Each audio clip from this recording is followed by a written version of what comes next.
Hello students, this is part 2 of chapter number 1, Nature and Purpose of Business.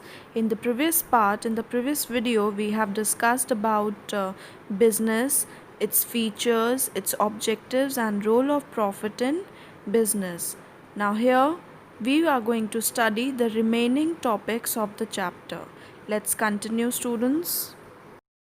So dear students, in the previous video we have discussed about economic activities. Now here we would be studying about the various economic activities, that onto which area, which space the economic activities can be performed. Okay, this could be business. One can perform business, one can be into profession, and one can be into employment also in order to perform the economic activities. So these are the areas of economic activities, and here we would be studying the distinction or the differences between these three, which is business, profession and employment. Let's study about the differences between the three, students. So here you see is the distinction between business, profession and employment on some basis. Let's study about the basis of distinction between business, profession and employment in detail in the further slides. Okay, let's move to the first basis of distinction, students. The first basis of distinction is commencement. Business, profession या employment कैसे शुरू होता है, ठीक है, कैसे start होता है. So let's talk about business first. Business में commences with the decision of the entrepreneur. Who is the entrepreneur? Entrepreneur is the person who runs the business और who owns the business. Okay, so business कब शुरू होता है? जब एक entrepreneur चाहेगा, उसका डिसीजन पे बिजनेस स्टार्ट होता है. प्रोफेशन कब स्टार्ट होता है? प्रोफेशन में commences on completion of a degree, course और by getting a certificate of practice. जब तक उसके पास सर्टिफिकेट ऑफ प्रैक्टिस नहीं आएगा या उसकी डिग्री कंप्लीट नहीं होगी, तब तक प्रोफेशन स्टार्ट नहीं होगा. फॉर एग्जांपल अ डॉक्टर, जब तक डॉक्टर अपनी MBBS, MD या बाकी डिग्रीज़ कंप्लीट नहीं करेगा या जब तक उसके पास सर्टिफिकेट ऑफ प्रैक्टिस नहीं होगा, तब तक प्रोफेशन स्टार्ट नहीं हो सकता. Now employment. When does employment commence? Employment commences on joining duty by entering into service agreement. जब आपका एम्प्लॉयर है या जिस भी ऑर्गेनाइजेशन में आप काम करने गए हैं, जब तक आप वहाँ की ड्यूटी ज्वाइन नहीं करते by entering into a service agreement, that is employment, तब तक एम्प्लॉयमेंट स्टार्ट नहीं हो सकता. ठीक है, तो बिज़नेस कब शुरू होगा? जब ओनर चाहेगा. प्रोफेशन कब शुरू होगा? प्रोफेशन क्या होता है? Doctors, engineers. जब एक डिग्री के बाद आप उस चीज़ में आते हैं, ठीक है, तो जब तक उसको डिग्री नहीं मिलती, प्रोफेशन स्टार्ट नहीं होगा. और जब तक एम्प्लॉयर सर्विस एग्रीमेंट में एंटर नहीं करता, तब तक एम्प्लॉयमेंट शुरू नहीं हो सकता. Okay, next basis of distinction is qualification. What qualification is required for business, profession and employment? So for a business, no minimum qualification is required before starting business. जब भी हम बिज़नेस करना चाहते हैं तो उसके लिए कोई मिनिमम क्वालिफ़िकेशन नहीं है. आप देखेंगे बहुत सारे ऐसे बिजनेसमैन भी होते हैं जो ग्रेजुएट भी नहीं होते हैं या उन्होंने अपना 11th-12th भी पास नहीं किया होता है. So there is no minimum qualification required for starting business. For a profession, prescribed and professional qualification and training is required. आप देखेंगे जैसे डॉक्टर, एक लॉयर, ओके, तो ये एक प्रोफेशन है. तो जब तक उनकी वो प्रिस्क्राइब्ड प्रोफेशनल क्वालिफिकेशन कंप्लीट नहीं होती है, वो प्रोफेशन स्टार्ट नहीं कर सकते. और एक प्रॉपर ट्रेनिंग रिक्वायर्ड होती है उनको, ठीक है. And for the employment, qualification required depends on the nature of job. ठीक है, अगर एक प्रोडक्शन का काम है तो may be an engineer. Okay, अगर लॉयर का काम है तो वो लॉ रिलेटेड स्टडीज़ होनी चाहिए उसकी. So depending upon what is the nature of the job, उसके हिसाब से qualification is required for employment. अगर मैनेजिंग एक्टिविटीज़ के लिए चाहिए तो MBA होना चाहिए, masters of business administration. Okay, so this is the qualification required for business, profession and employment. For business, no minimum qualification. For profession, जो prescribed and professional qualification है that is required. And for employment, the qualification is required depending upon the nature of the job or depending upon what the employer asks the job profession as. Okay. Next is investment. कितना investment required होता है in business, profession and employment. In business, capital requirement depends on the scale of the business. आप small scale, medium scale, large scale, जिस scale पे आप business start कर रहे हैं उसके ऊपर depend करता है कितना investment is required. Into profession, limited capital investment is required. जैसे अगर एक डॉक्टर अपना clinic start करता है, he is working in to a hospital and he is starting his private clinic, तो उस प्राइवेट क्लिनिक को सेटअप करने के लिए जितना कैपिटल इन्वेस्टमेंट चाहिए होता है only that limited capital is required. And for employment no capital investment is required, क्योंकि उसको तो वहाँ पे जाके जॉब करना है, अपना काम करना है. So no such capital is required in employment. Okay, understood. Risk.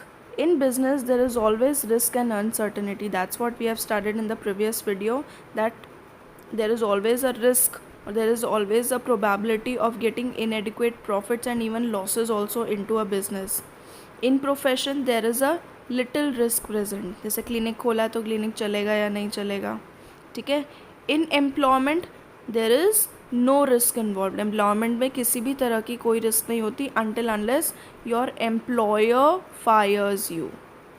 Okay, so no such risk is involve into. आपकी एक फिक्स्ड इनकम होती है, वो फिक्स्ड इनकम आपकी आती रहती है into employment. So more risk is involve in business, less in profession and no risk in employment. Okay, then next is transfer of interest. Transfer of interest is possible with some formalities. अगर मैं एक business में हूँ और मैं अभी काम नहीं कर पा रही हूँ फॉर एनी रीज़न, ओके, तो मैं क्या करूँगी, I will transfer my interest to some other person किसी ना किसी फॉर्मेलिटीज़ के साथ, ठीक है. Then into profession transfer of interest is not possible. क्या एक डॉक्टर अपने भाई को या अपने बच्चे को या अपनी वाइफ को भेज सकता है या अपने हस्बैंड को भेज सकता है? No. The transfer of interest is not possible because the other person may not be having the prescribed or the professional qualification. So the transfer of interest is not possible in profession. And in employment not possible to transfer the service contract कि यार आज मैं job पे नहीं जा पा रहा हूँ, मेरे बजाय तू चला जा, ठीक है. So no transfer of service contract is possible in the case of employment. Okay, understood. Main objective. What is the main objective of business? Is to earn profit. Then what is the main objective of profession? The main objective of profession is to provide services. ठीक है, जैसे कि एक doctor to treat patients. Okay. And for employment, the main objective of employment is to earn income in the form of salary by satisfying the employer. Employment का क्या objective होता है कि जो भी हमारा employment है उसमें हम income कमाएं, income in the form of salary. How? By satisfying my boss, by satisfying my employer. This is the objective of business, profession and employment. For business, earning profit. For profession, by providing service. And in employment, to earn income in the form of salary by satisfying the employer. Okay, understood? These are the objectives of business, profession and employment. Okay, next, it's code of conduct. There is no prescribed code of conduct for business. Code of conduct क्या होता है? Rules and regulations. ठीक है, तो business करने के लिए कोई रूल्स एंड रेगुलेशंस नहीं होते, हर किसी का एक अपना तरीका होता है बिज़नेस करने का. Okay, in profession the code of conduct is prescribed by the professional association. हर एक प्रोफेशन की एक प्रोफेशनल एसोसिएशन होती है, चाहे चार्टर्ड अकाउंटेंट की एसोसिएशन होगी, ठीक है, मेडिकल काउंसिल होती है for the doctors. So whatsoever association decide or prescribe the code of conduct that has been followed into profession. and in employment the terms and conditions of the service contract are applicable on the employee. जो भी उनके rule code of conduct होंगे organisation के, वही code of conduct होंगे employees के. Okay. Nature of work involved, किस तरह का काम होता है बिजनेस, प्रोफेशन एंड एम्प्लॉयमेंट में. In business it involves production, purchase, sale और exchange of goods and services. ठीक है, ये हमने पढ़ा है. Then in profession it involves rendering of personalised service of specialised nature. आपकी जो भी स्पेशलाइज्ड नेचर है, जो पर्सनलाइज्ड सर्विस है, उसको प्रोवाइड करना is the nature of the work involved in profession. एक डांसर होगा वो डांस प्रोवाइड करेगा, म्यूजिशियन होगा वो म्यूज़िक करेगा, आर्टिस्ट होगा वो अपनी आर्ट करेगा, डॉक्टर होगा वो अपना मेडिकल ट्रीटमेंट देगा. ठीक है. So this is the nature of work involved. And in employment it involves performing the work as assigned by the employer. जिस काम जो मेरा सर्विस एग्रीमेंट में है, वो जो काम मुझे दिया गया है करने को, I would be performing that task in employment. Okay. And now last is reward. Okay. ये बिजनेस, प्रोफेशन या एम्प्लॉयमेंट करके हमें क्या रिवॉर्ड मिल रहा है. ठीक है. So in business profit is the reward for bearing the risk. So the reward for the business is profit.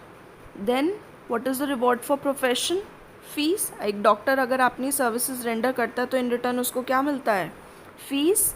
And in profession the reward for employment is called salary. वो जो काम है उसको करने का उसको क्या रिवॉर्ड मिलता है, उसको मिलता है सैलरी या फिर wages. Okay, so these are the distinction between business, profession and employment. I hope everybody have understood these differences.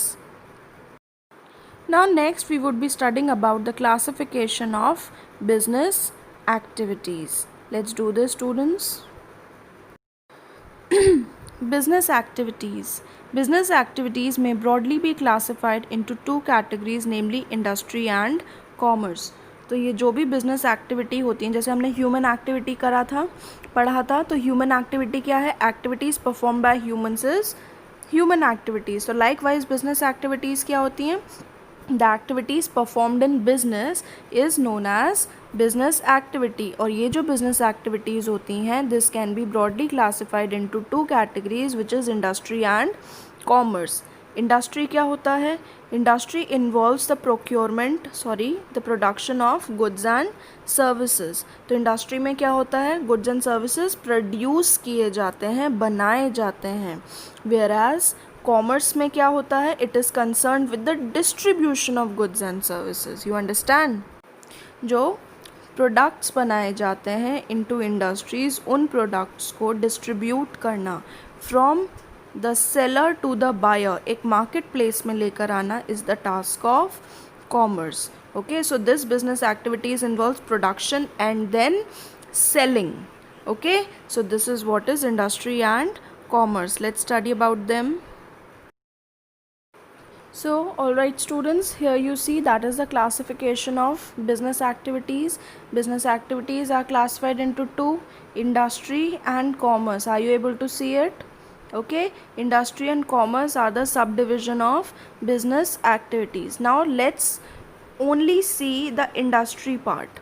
Okay, so this industry is further subdivided into three, which is primary industries, secondary industry and tertiary industries. We have already studied about these three industries. That primary industry, it deals with the extraction from natural resources. जब भी हम natural resources के साथ काम करते हैं, वो होता है आपका primary industry. ठीक है. और ये जो primary industry है, it involves the extractive and genetic. Okay. Extractive and genetic. Extractive क्या होते हैं, जब हम रिसोर्सेज से एक्सट्रैक्ट करते हैं, जैसे कि mining, fishing, that comes under the extractive industry. Genetic industry क्या होती है, जैसे कि dairy farming, pisciculture, breeding of birds and cattle.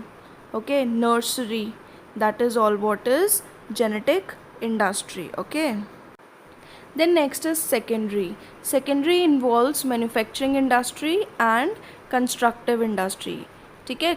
Manufacturing industry में क्या होता है, जब किसी कोई सिंथेटिक्स, कोई असेंबलिंग होती है या प्रोसेसिंग होती है, that comes under manufacturing industry. The assembling of the car parts to make a motor car, okay, synthetic कोई फैब्रिक बनाना, तो that all comes under manufacturing industry. Constructive industries में क्या होते हैं, construction of road, construction of dams, construction of bridges, these all what comes under the secondary industries which is manufacturing and constructive. And in primary, जब भी हम natural resources के साथ काम कर रहे हैं, that is primary. Extractive when it is extracted from the nature, and genetic when we work with the nature. Okay, then next is the tertiary. We know that tertiary does not produce any goods, but it provide services, which is transport, advertising, insurance, communication, banking. Okay, that's what comes under tertiary industry. Okay, then move to the commerce side. Commerce side is divided into two, trade and aids to trade. क्योंकि commerce क्या है, selling and buying. Okay, distribution of goods and services. तो यहाँ पे जब ये trading हो रही है तो this commerce is divided into two. Trade means buying and selling, and aids to trade means auxiliaries to trade, जो एक तरह का सपोर्ट मिलता है to trading, is aids to trade.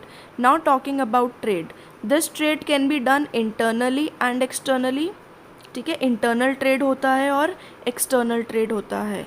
Internal trade is when the trading takes place within the geographical boundaries of the country. जब एक ही country के अंदर, सपोज इन इंडिया, सिर्फ इंडिया में अगर ट्रेडिंग हो रही है तो वो इंटरनल ट्रेडिंग हो रही है. Then next is external trading. ये जो एक्सटर्नल ट्रेडिंग है which occurs beyond the geographical boundaries of the country. जब हम बाउंड्रीज के बाहर, like in other countries we are doing the trading, that is external trading. अब ये जो इंटरनल ट्रेडिंग है ये दो तरह से होती है, या तो रिटेल ट्रेडिंग होती है या होलसेल ट्रेडिंग होती है. रिटेल ट्रेडिंग कैसे, जो स्मॉलर क्वांटिटीज़ में चीज़ें बेची जाती हैं, और होलसेल ट्रेडिंग जो बल्क में सेल की जाती है. ठीक है, एक्सटर्नल ट्रेडिंग क्या होता है, export, import and entrepot. Okay, so what is export? Export refers to the sale of goods to foreign country. जब हम फॉरेन कंट्री में अपने गुड्स को बेचते हैं, ठीक है, that is export. Import, it refers to buying of goods from the foreign country, जब हम फॉरेन कंट्रीज से परचेज करते हैं. Then next is entrepot. This might be new for you all. What is entrepot? It refers to import of goods for the purpose of export. Suppose a country, yes, suppose India has bought it from Japan. India ने Japan से कुछ products को मंगाया in order to export it to Nepal और Africa और America. Okay, so this is what is entrepot. जब एक country दूसरी कंट्री से इंपोर्ट करती है क्योंकि उसे उस प्रोडक्ट को एक्सपोर्ट करना है to the another country, that's what is known as entrepot. Okay, so in entrepot what happens, the goods are purchased from the foreign countries, not for the consumption in the home country but for selling these goods to some other foreign country. That's what we call it as entrepot. Okay, so this is trading. Now next is aids to trade, which is transport, advertising, communication and insurance. So talking about transport and communication, transport is movement of goods from one place to another. ठीक है, so what happens in to this case, अगर transportation available है, how does it provide support to the trading? It removes the obstacle of place. अब हमें एक जगह इस जगह बेचना है या उस जगह बेचने का ऑब्स्टिकल ख़त्म हो गया through transportation. Communication is also an important service. It helps to exchange the information between the producer, the consumer and the traders. How we can communicate? We can communicate through postal service, telephone service, fax, internet nowadays, etc. Okay. Then next is banking and finance. तो banking finance क्या होता है? Credit facility, loan. तो इन सब चीज़ों से क्या होता है? फाइनेंस मिलता है and which helps in the smooth flow of business activity, and this bank helps the businessman to overcome the problem of funds. उसको पैसे मिलते हैं उस एक्टिविटी को करने के लिए. ठीक है. Then insurance. इंश्योरेंस क्या करता है?